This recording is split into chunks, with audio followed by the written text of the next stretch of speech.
Well, hello and welcome to SoCal Prep Report. My name is Randy Rosenblum, along with SB Live's senior reporter, Tarek Fatal. It's about the championships. We just saw the Southern Section Championships in football. We just saw the city finals. Our guests tonight are from Fairfax. Juan Solorio, their head coach in his fifth year. In fact, they got a chance next week to win a state title. His quarterback is with us as well, Ivan Levant. We'll have them on momentarily. Championships, modern day, Birmingham, all these powerful teams are winners. But Tarek, let's start in the city section where Birmingham has won a fourth consecutive championship. You know, it's hard to see that not unfold throughout this year. You know, I think we tried to give coverage to the Carsons, the Gardinas, right? And we're talking them up, and they've got this player, and oh, this coach has this scheme, and at the end of the day, it really just didn't matter. Garfield again falters to the Patriots, and congratulations to Jim Rose, his fourth straight Open Division title. Yeah, it was 49-7 this time. It was one-sided from the get-go. A long touchdown pass early in the game really set the tone. Tisdale getting the ball to Harris, and that triggered this 49-7 decision for the Patriots. And for Jim Rose, he won the flag football championship with his daughter. And here's that long pass to Harris. Tisdale doesn't throw interceptions at all. He didn't throw an interception this year. You know, listen, Peyton Waters is the big player for the Patriots. However, they return Ronell Hewitt, who's only a sophomore running back, and you could argue he was their best player all year on both sides of the ball. So, you know, the scary thing is anyone going to beat Birmingham in the foreseeable future? And I think, you know, I always butcher the number. How many straight city games have they now won, Randy, in the last X amount of years? They're up to 42, which ties the record by Wilson in the 70s. 42 consecutive victories against city opponents. Here's a touchdown finally for the Garfield Bulldogs. And again, this snapped their 11-game winning streak. And it's the way it was done. I mean, Birmingham, the execution, the power offensively, getting the ball in the end zone. They're just too good. And what's going to happen is as they get used to playing in this game, you also develop an expectation to play in that game. So every time there's a challenger, it's new territory for that challenger. Finally making a city title, championship, and so on and so forth, where for Birmingham, it's business as usual. So not only is there discrepancy in quality and team, but mentally, because you're thinking, man, we got to knock off the big dog. That gives an advantage to the Patriots. Yeah, Fowles is a good young running back, had some touchdown runs in this game. You know, they're just a very talented team. Hall's another one, the backup quarterback. Both those last two are transfers from El Camino Real that really helped Birmingham this year. All right, let's move ahead and talk about D1 in the LA City section. High-scoring affair. Banning able to get by Crenshaw 35-28. Andrew DeVoe, late interception, preserved the win. Yeah, I think I did predict Banning to win this game last week, and I think that's just because physically in those games, when things get tight, you just want to be able to control the line. Crenshaw really good with their athletes and out in space, but I just believe that Banning had a little more foundation to their game up front, and you could see that it paid out for them. Yeah, Banning was the number one seed in the division, so no surprise that they won it. And believe it or not, Banning's won 13 city championships. In Division 2, our guests are going to enjoy these highlights. Fairfax in overtime, getting by Chatsworth 20-14. Really a terrific football game. And it's defense at points that were very good, but not here. Here's a long run by Gomez of Chatsworth. Fairfax had a very good defensive plan, but Benji Gomez with the long run there. Yeah, and that was impressive. Listen, Chatsworth's best player for all year long has been Isaiah Rameau. He goes out with an injury, so Gomez picks up the slack. Of course, Ivan Levant there with a touchdown pass. Yeah, and that was really huge. And again, Fairfax's offense really built on big plays. This is an interesting game. It's played at LA Valley College. Here's a pick, much needed for Fairfax. The Lions get the interception, sets up field position. Yeah, I think, listen, these finals, you don't know what to expect. You don't know what to do. And you come out and you're just thinking, okay, how are we going to find out? There's moments where you find out who you are, and sometimes you don't want to have those moments in the final. But listen, it doesn't matter because you want to get the victory. And turnovers were really costly to Chatsworth late. They put the game on the line with their running backs, and Gomez unfortunately coughed it up. This is late in the game where Fairfax's lack of execution. Ivan took the sack there. This is the last play, and it ended up in the sack and the return, which sent it into overtime. And then we had the player of the year, really, after the fumble recovery. We're going to get the player of the year, Levant, to Joseph. Yeah, and I think we'll talk to Ivan, but here's the play. Go ahead, Randy. Yeah, it's a 32-yard play, and it was high-pointed beautifully, and Joseph made the catch. Good defense by Chatsworth, really, and just a better play. Execution, quarterback to receiver. A lot of touchdown throws this year, but maybe none more important than that one right there. Can't wait to talk to him. And we'll talk to him after we discuss the D3 game briefly. How about Jordan? David Sandy, 246 yards rushing and 4 touchdowns, and he propels them to a big win over Washington Prep. Sometimes, you know what they say, if it ain't broke, don't fix it. And if you got someone that can handle their business, you keep giving it to them, they can't stop it. So that's how you ride it into a championship. Let's handle some business on our own. Let's talk to our guest. Juan Solorio in his 5th season as outstanding quarterback. Ivan the Terrible. Shouldn't be Ivan the Terrible. It's Ivan the Magnificent Levant. Gentlemen, welcome to the program. Coach, good to see you again. Hey, thank you for having us. Coach, I know you have some positive thoughts about your staff that you want to show your sentiments and how you feel about those guys who helped you win a city title.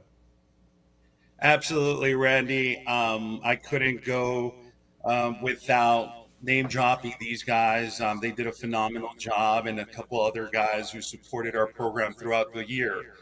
I always said if I ever got any kind of notoriety, if our program got any kind of notoriety, I just had to thank these guys. So I wanted to start with Sean Richmond, our associate head coach, Daniel Schwartz, our assistant head coach, Desmond Haar, offensive coordinator, Brandon Bryson, our running back head coach, Kevin Keller, our offensive analyst, Cody Braun, our defensive back coach, Leo Davis, our line coach, and Irvin Booker, alumni that really helped us out a lot this season, our athletic director and future Hall of Fame coach, Shane Cox, our principal, Mr. Choi, and our assistant principal, Ron Lenhart, who were very supported throughout the year.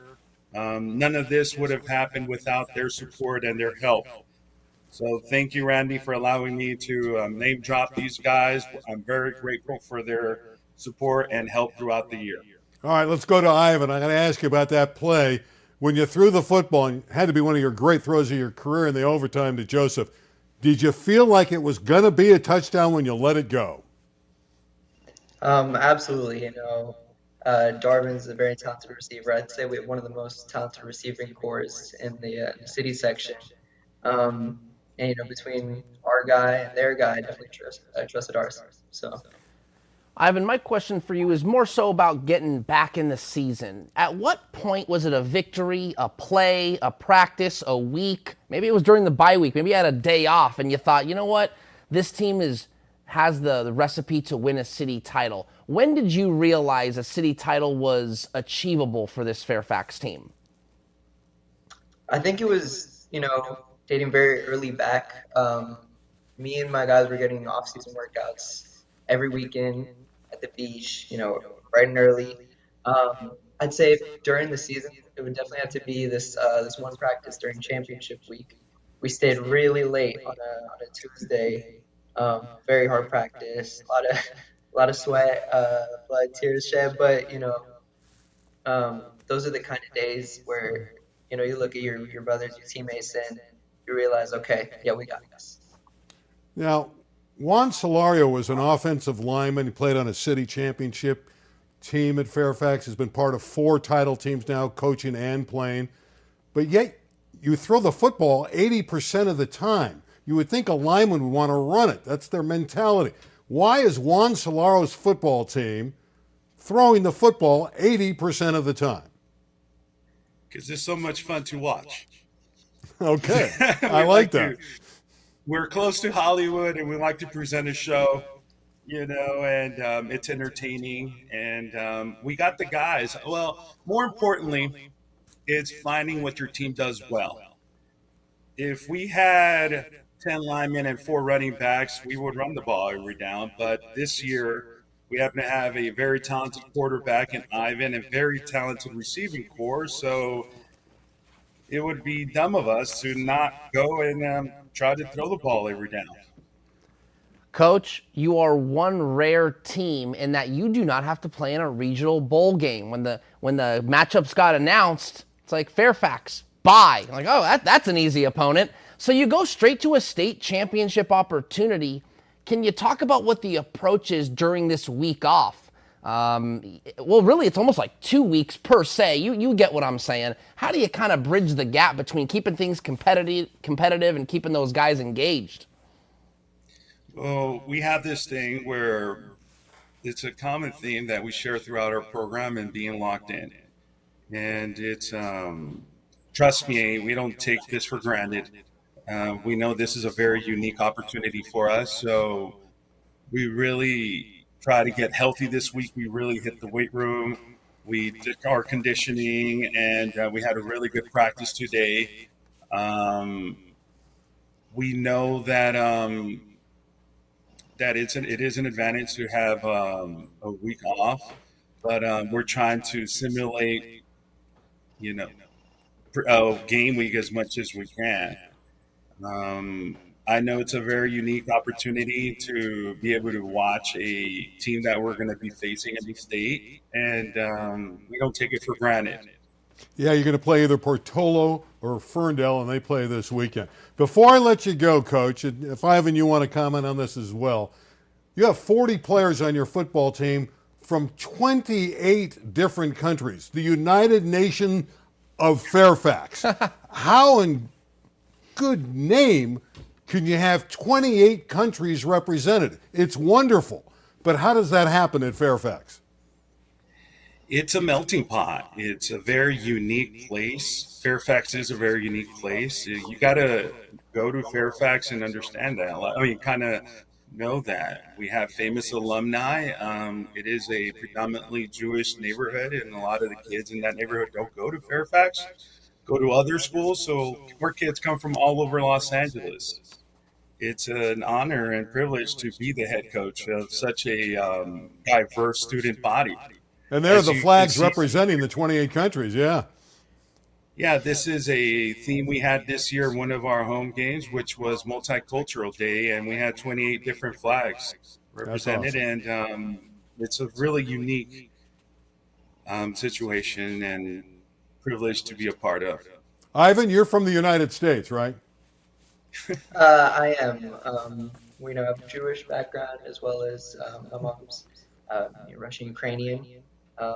This is my first language is Russian. I have my Ukraine flag at that game. It was really cool to be able to represent my people, and being part of such a diverse team is incredible as well. Getting to hear everybody's backgrounds, it's special. You guys are awesome. Congratulations on the LA City Championship. Best of luck in the state final.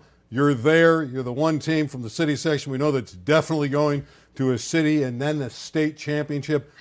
Congratulations on a great year, gentlemen.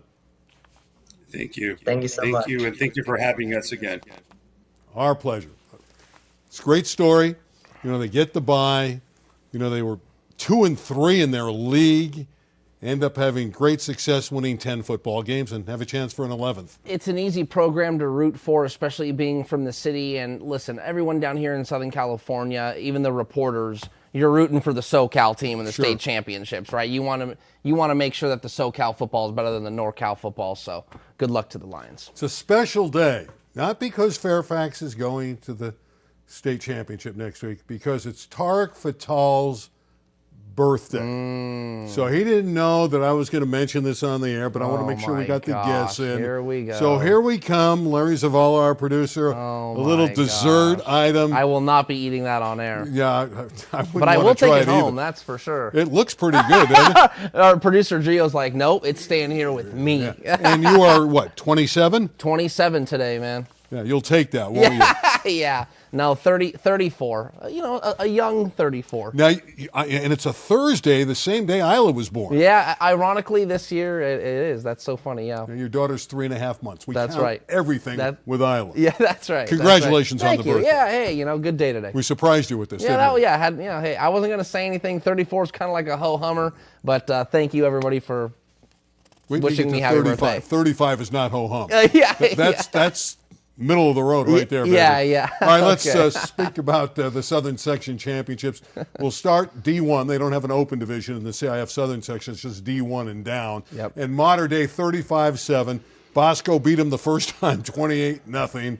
The Sanders early pick turned this thing around. Yes, it did. And Mater Dei controlled the game. And there it is right there. Great camera work there from our guy, Larry. Abdul Sanders absolutely gets this pick. And it did turn things around because they basically exchanged possessions early, Randy. And it was very similar to the game that they played earlier in the year where it was kind of like who was going to blink first. Well, St. John Bosco didn't just blink, they flinched. And Mater Dei took advantage. Now, we both thought Bosco had a great chance to win the return game. Absolutely. We both felt it would be much closer than the 28-0 game. Yes. But we did not expect, not that Mater Dei wouldn't win it or could win it, but we did not expect a complete reversal. No, not at all. I mean, okay, sure, Mater Dei gets them on, St. John Bosco won the first game. It wouldn't be surprised if Mater Dei won the second game. It's happened before, but for it to be completely from 28-0 to 35-7, nobody in the arena, or in the stadium, thought that would be possible. I mean, for gosh sakes, they're running play actions to linemen for touchdown. It became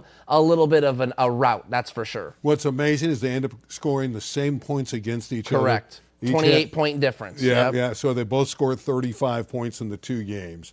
What I find interesting here is Steve Fryer, the fine writer, he wants to see a third game between the two. Now, Mater Dei is going to play Sarah down the road for the state championship, the Sarah from up north. He'd like to see him play a third time and see what would happen. Yeah, and, if Frank McManus gets on the championship podium, at the Coliseum and calls out Bishop Gorman, because now everyone wants to see Mater Dei play Bishop Gorman for a national championship, and it's not going to happen. They could technically do it. They could technically do it as a exhibition. They'd have to represent teams other than the schools. I guess it's possible, but I find it highly unlikely. Yeah, that's not going to happen. Yeah.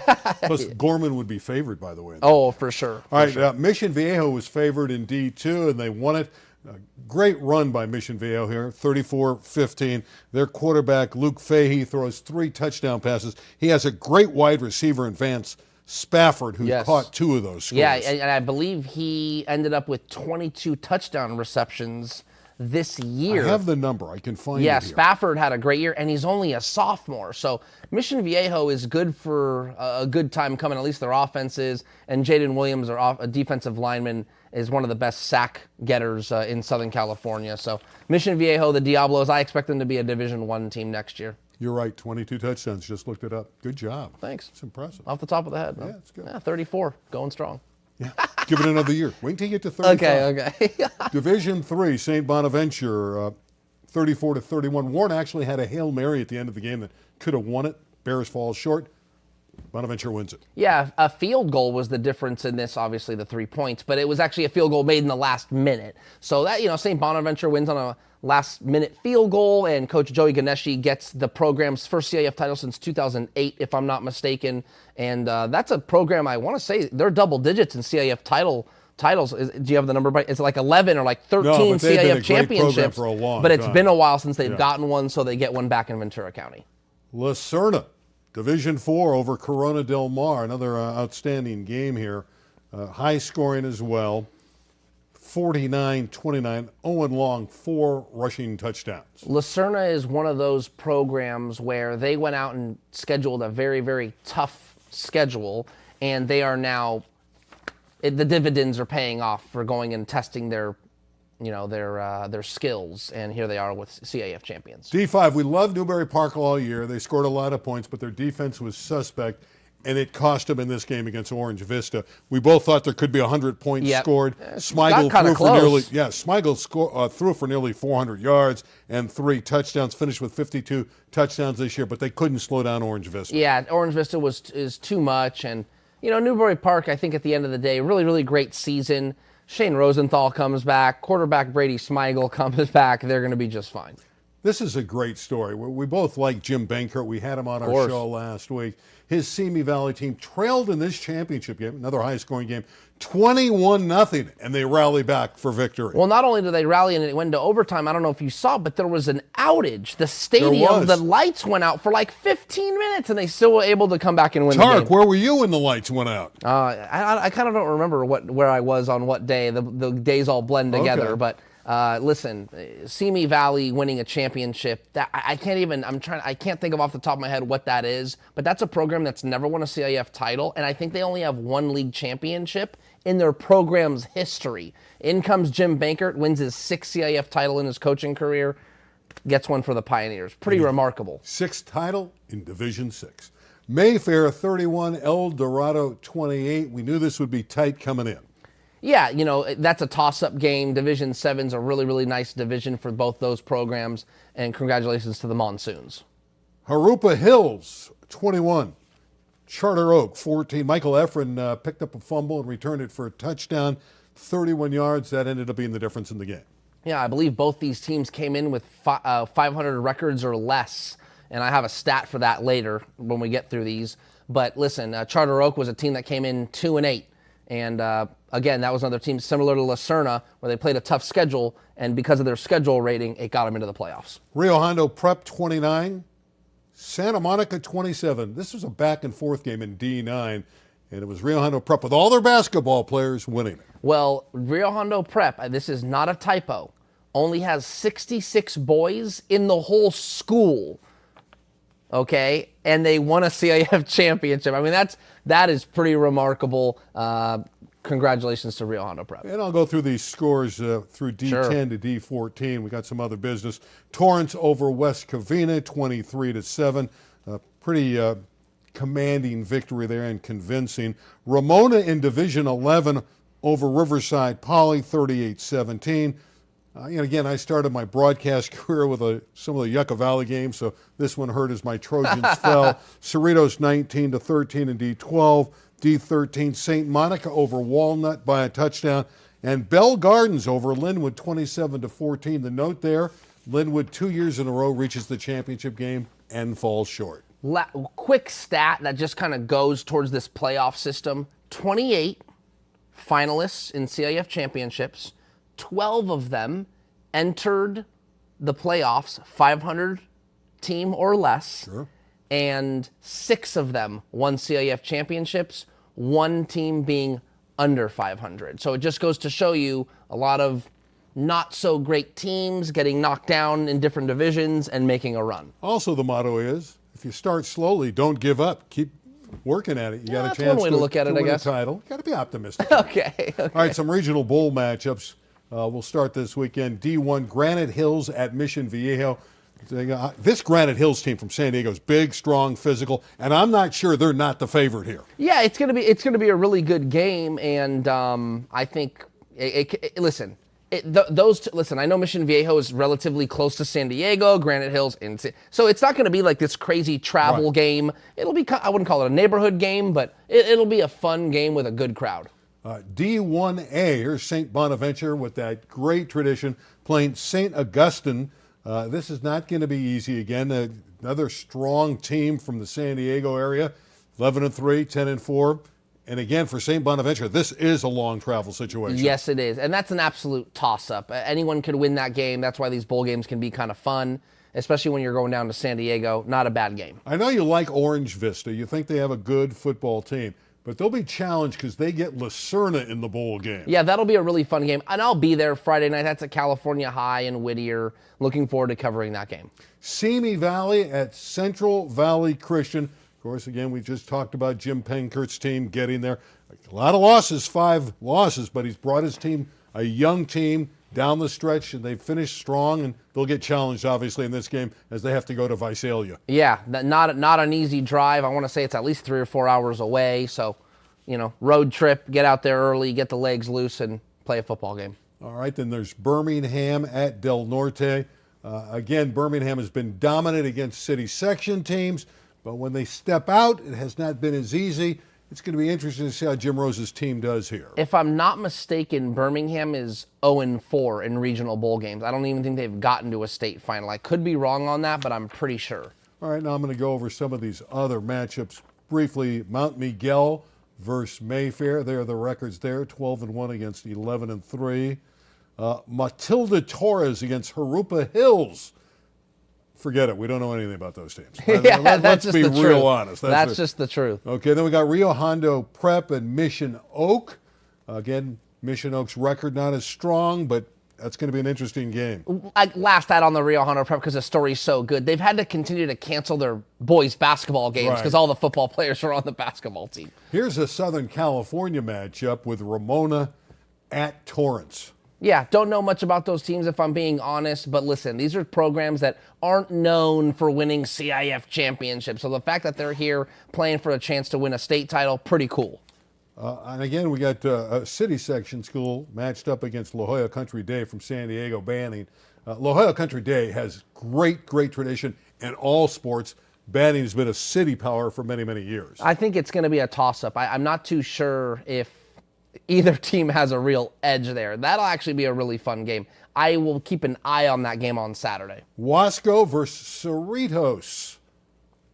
It's at Gar High School. That's all we know, yeah. And then we've got St. Monica at Sweetwater. Sweetwater's another team from San Diego. And the final one, the D7A game, Jordan at Belgarns again. Jordan has David Sandy, who rushed for 246 yards in the city championship game, and he's got 43 touchdowns this year. The only cool thing, you don't really see this for regional bowl games. Look how close the two are. It's only a 7-mile travel for the game for Jordan, and that makes it kind of a neighborhood game per se, I guess.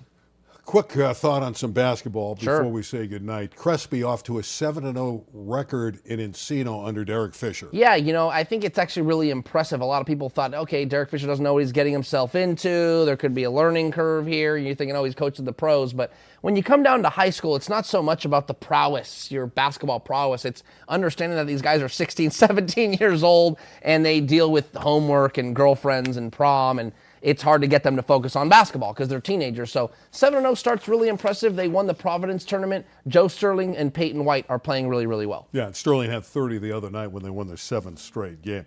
Quick note, who's the best team in the Southern section right now, do you think? Is it still Harvard-Westlake? Yeah, you got to give the edge to Harvard-Westlake, and St. John Bosco is a close second. I actually was at J. Sarah and Roosevelt of Eastvale the other night at Redondo Union, and that game went into overtime. Roosevelt's right there in that 3-4 spot, but J. Sarah knocked them off. So good parity, good games early on this year. Top team in the city is? You got to give the edge to Birmingham. That's what I wrote down. Yeah, you just got to give the edge to Birmingham. And look, credit to Eric Sonheimer. Because I'm not going to say this and not mention him. He had a good tweet the other day. Hey, I'm still looking for who the top dog in the city section is. Something about the city section basketball kind of space right now has a lot of question mark. Who's good? Is anybody good? Who's going to win it? Does that mean there could be some more parity? Sure, but there's really no one running away with it. I'll throw a wild card out. Sure. Another team from the Valley. Grant's pretty good. Yeah. Look for the Lancers. They've been a notch below winning championships. Division One. I think they could step up to the Open and do some damage. The only thing in the city I would say is very notable is going and watching Elijah Arenas at Chatsworth, but I don't think the team's going to be in the Open division. Bryce James is back at Sierra Canyon. He's been in a lot of places lately, hasn't he? Yeah. That's LeBron's youngest son. Remember, he's at Sierra Canyon for 2 years. He goes to Campbell Hall for the summer, which really doesn't even count. No one really cares about the summer. It doesn't count for anything. So he enrolls in Notre Dame Sherman Oaks for the fall. He's there for 2 months. Doesn't really like it. Never wanted to leave Sierra Canyon. Story for another day. So he comes back to Sierra Canyon. The kicker, real quick, I know we got a little time. It's what's called the ABA rule. So his eligibility was always intact at Sierra Canyon. He never played a game at Notre Dame. So you come back to Sierra Canyon, you're eligible right away. He played on Wednesday against Moore Park. He scored 6 points. It's good to see that his brother's been cleared to play at USC.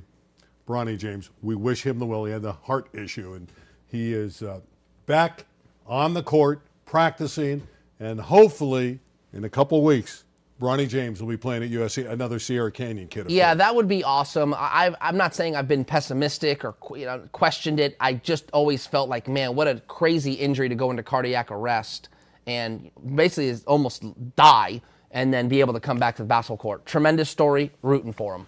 As we close the show tonight, we lost a gentleman who was not only a part of the LA 36 crew, he was a broadcaster with us, Anthony White.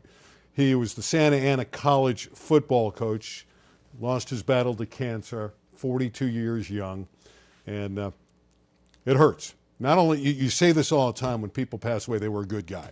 Anthony was a good guy. Friendly, knew him a little bit, not as closely as Rich Estrella and Bob Gibson, who worked with him a lot more than I did, but he was a good guy, very knowledgeable, and a great loss to the community, and a great loss for LA 36. And with that note, we'll see you next Thursday. Good night, everybody.